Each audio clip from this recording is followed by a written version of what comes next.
it started, at mid-afternoon, June 16, 1965. The location, midway between Denver and Colorado Springs. A tornado has ripped through the foothills community of Palmer Lake. The damage to private property is severe, but no injuries are reported. Roofs have been torn from 30 houses. Wires are down. The community is without power or telephone service.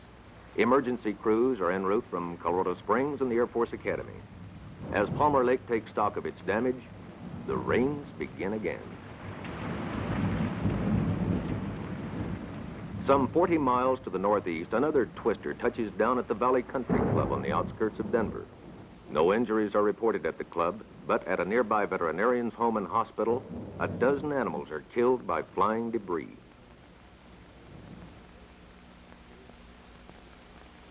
Much of eastern Colorado has been deluged by heavy rains for the past week. Creek beds, normally dry, are running bank full. A few farmhouses are cut off by high water. Prairie reservoirs are full to overflowing. Communities along the South Platte and the Arkansas rivers are getting high water, but there's no cause for alarm at this time. However, as the afternoon of June 16th blends into evening, the torrential rains continue in the Denver area. Especially hard hit are the watersheds of East Plum Creek and Bijou Creek. The U.S. Corps of Army Engineers estimates that 14 inches of rain falls at Larkspur and Castle Rock during a 4-hour period. East Plum Creek, which most Denver residents have never heard of because it's usually dry, goes on a rampage near the Larkspur Junction, 30 miles south of Denver. A 15 to 20-foot flood crest wipes out 2 bridges on Interstate Highway 25. A semi-trailer truck is on one of these bridges as it collapses. The driver is feared lost in the rushing waters. A young girl witnesses the tragedy and recalls it later that evening. I said the bridge was going to come down because the water was hitting it so fast, and we went over and we were just about ready to cross, and the truck just, well, we saw it go over on the bridge, and all of a sudden it just sunk, and we heard it crack, and that was it, and everybody started panicking, and the water started coming over the road, and it was really terrible. We couldn't believe it happened. And then everybody came running down the creek because the van had gone so far, and they saw the man, but they haven't seen him since. East Plum Creek surges on through Castle Rock, Sedalia, Laviers, and into the South Platte River near Littleton. It's here, at a trailer camp on the banks of the Platte, that Denver discovers it has a flood, a bad one, in the making.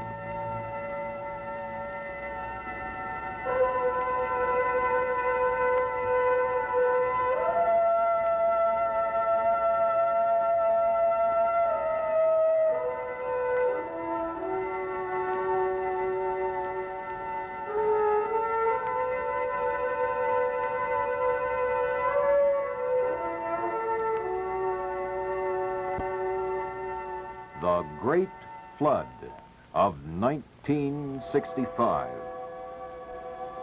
A Channel 7 News special report brought to you in the public interest by the 5 full-service Silver State Savings offices in this area and the new home office at Colfax and Grant.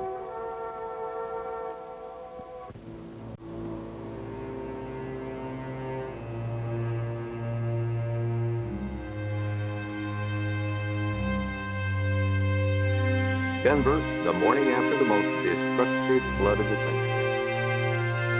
As the city begins to stir, its residents slowly realize that a major disaster has struck during the night.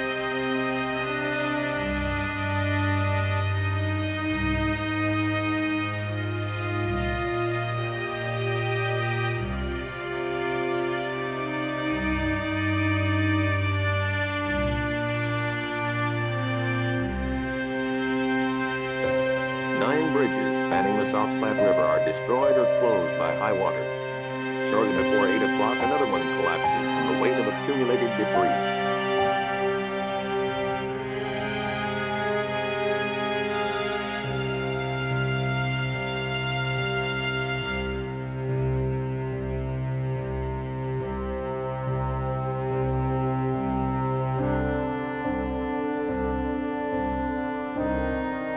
Governor John Love, accompanied by State Adjutant General Joe Moffitt, takes off on an aerial inspection of the metropolitan area.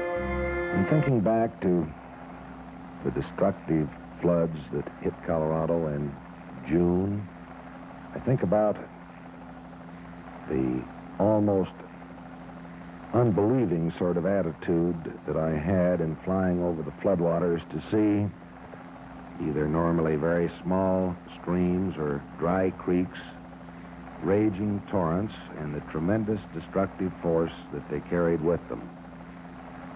Bridges, large construction equipment, houses, all sorts of heavy pieces of property picked up and swept like toys along the crest of the flood. It was an experience that is hard to believe when you look at the calm and placid waters of Plum Creek or Kiowa Creek or Fissure Creeks at the present time. As local, state, and federal officials fan out to assess the damage caused by the Platte River flood, other governmental agencies turn to that monumental task of cleaning up. They are joined by the little man, the private citizens who bore the brunt of the disaster.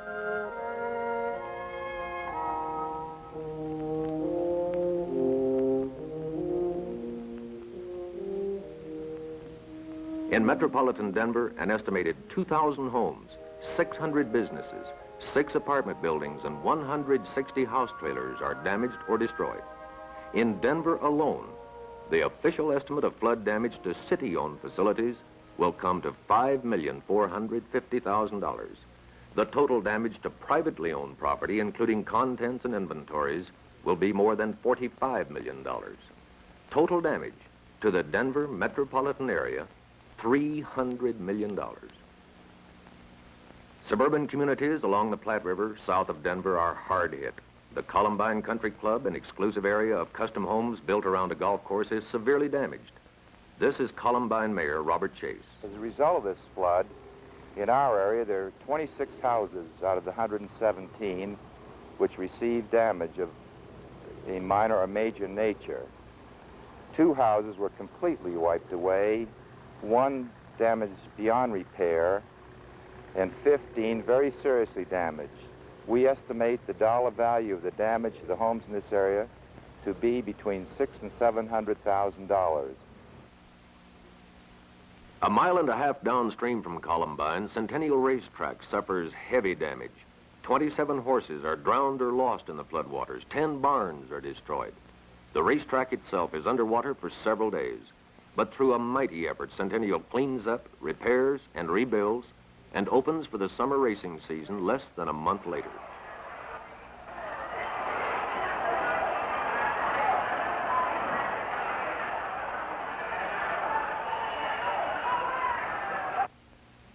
The night of June the 16th, I remember very well.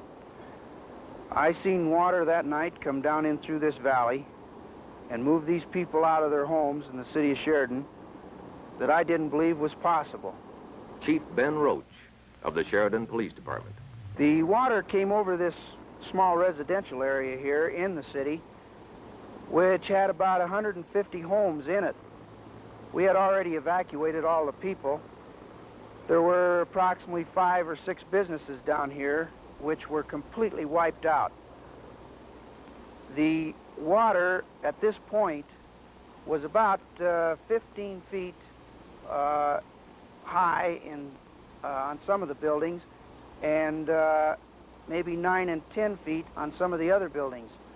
We had approximately 103 homes in this particular area that were completely wiped out. Some of them we haven't found any trace of yet. As Denver is declared a disaster area, relief agencies go into action. 1,400 Denver families register for assistance with the American Red Cross. $893,000 worth of food, clothing, and medical supplies is made available to flood victims in the Denver area. The Salvation Army collects tons of clothing and household items which are made available to flood victims. In addition, the Army mans mobile canteens for disaster workers. During the night of June 16, Colorado National Guard units have been alerted. Now they're called back from summer training at Fort Carson to aid in traffic control and as guards to prevent looting in the devastated areas. For state officials, the biggest problem at the moment is transportation, or rather the lack of it. Interstate Highway 25 between Denver and Colorado Springs is cut in 3 places. Castle Rock is temporarily isolated. Motorists who were stranded between Larkspur and Castle Rock have been rescued, but their cars remain where they left them. For 3 days, it's impossible to drive from Denver to Colorado Springs, unless you care to make a 200-mile detour through the mountains or get on an emergency traffic-only route to Colorado Highway 83. The same storm system which dropped more than a foot of rain on East Plum Creek on June 16th has moved eastward. East and West Bijou Creeks rise out of their banks when a dam burst at Agate. Highway bridges on US 40 near Byers are knocked out, and the twisted remains of a railroad bridge lie half in, half out of the water. Business establishments in Byers suffer severe damage from 4 feet of water. In Deer Trail, every business along Main Street is damaged or destroyed by an 8-foot wall of water. Trees, power poles, debris of every sort sweep through the town. Nearly the entire population of 600 is affected by the flood. By Friday, June 18th, the Platte River flood crest, which devastated Denver, is nearing Fort Morgan. Interstate 80 traffic is halted at Wiggins by bridge washouts. Thousands of acres of rich farmland are inundated as the crest moves on toward Sterling in northeastern Colorado. Because of repeated warnings, residents of low-lying areas have time to evacuate. Property damage is high. Thousands of cattle are lost, but there are no human fatalities. Now, on the 3rd day, a 3rd front develops.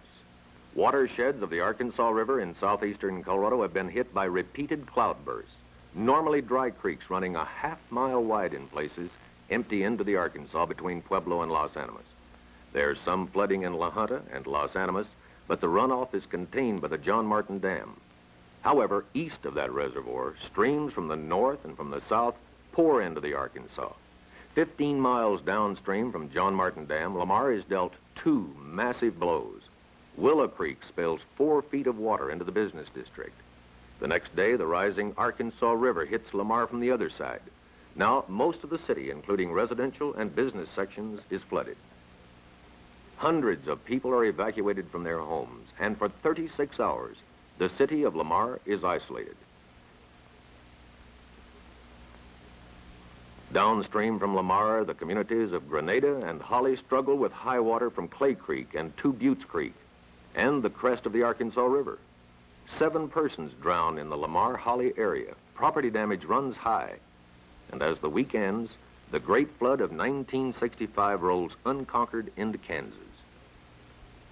4 days of flooding on 2 of Colorado's major waterways have taken the lives of 20 persons, damaged or destroyed $18 million worth of roads and highways and bridges, disrupted communications and utilities to the extent of $5 million, and in all caused a total of $543 million damage to public and private property, the worst natural disaster in the state's history. In a state of shock and bewilderment, the people of flood-stricken Colorado set about the job of cleaning up and rebuilding. That story in a moment.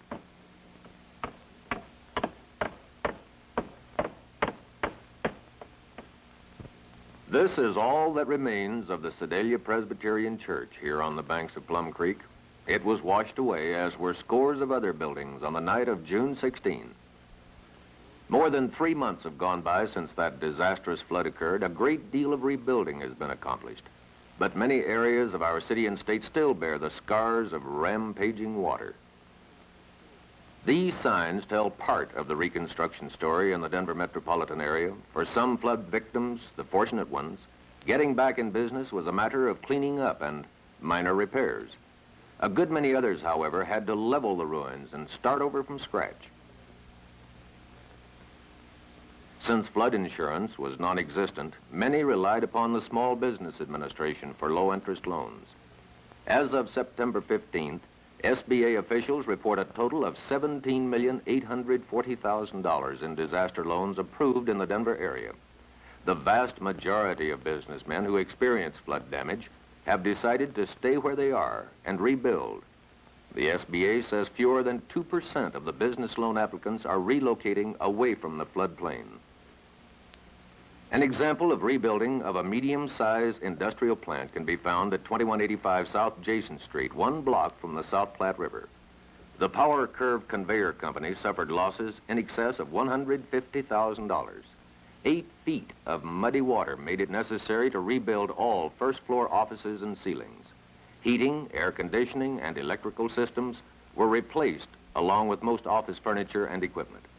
In the shop area, most of the machinery had to be repaired or replaced. Abe Penn, president of the company, has his own philosophy about rebuilding here. I feel that the flood was a freak and probably will never happen again. It would be too expensive to move this plant and factory to some other location, and the risk involved doesn't warrant the expense that would be entailed in moving this entire operation to some other location. I think I would risk the probability of not having another flood here for the next 50 years. A number of Mr. Penn's neighbors apparently do not share his optimism about the Platte River. Many of them were tenants who had moved out to higher and drier ground. Left behind is a hodgepodge of partially damaged industrial and warehouse property. The for rent, for sale, and keep out signs, grim reminders of the Great Flood.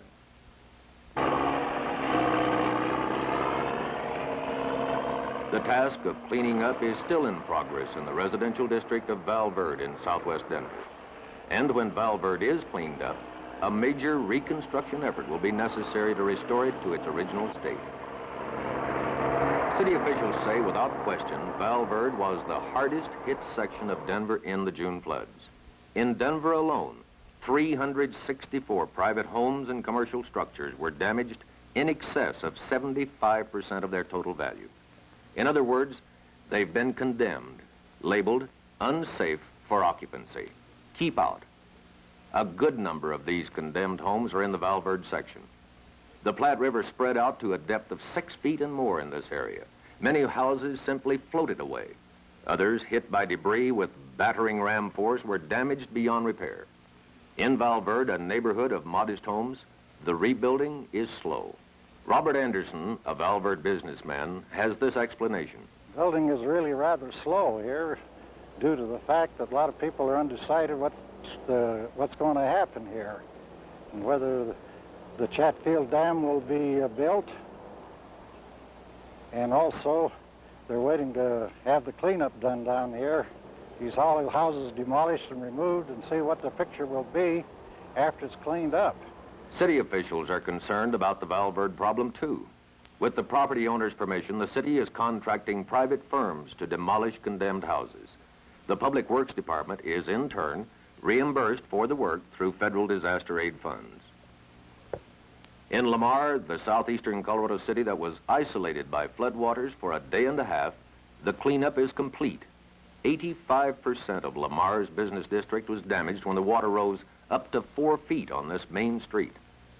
Most of the damage was to contents and inventories, not to the structures themselves. A small business administration disaster field office has spurred reconstruction locally. As of September 15th, this office had approved $1,200,000 in emergency loans to businessmen and homeowners in the Lamar-Holly area. The 3% 20-year loans are based on the applicant's ability to repay and limited to the amount of damage sustained. Lamar's fast comeback has cheered everyone, especially the Chamber of Commerce. This is manager Jim Connor. It has been a long, hard pull. It's been a matter of full-time cooperation with everyone in the area. As is fairly obvious from the footage that you will have, the town, we feel, has recovered nearly 100%. As we mentioned, no structural damage, so the possibility of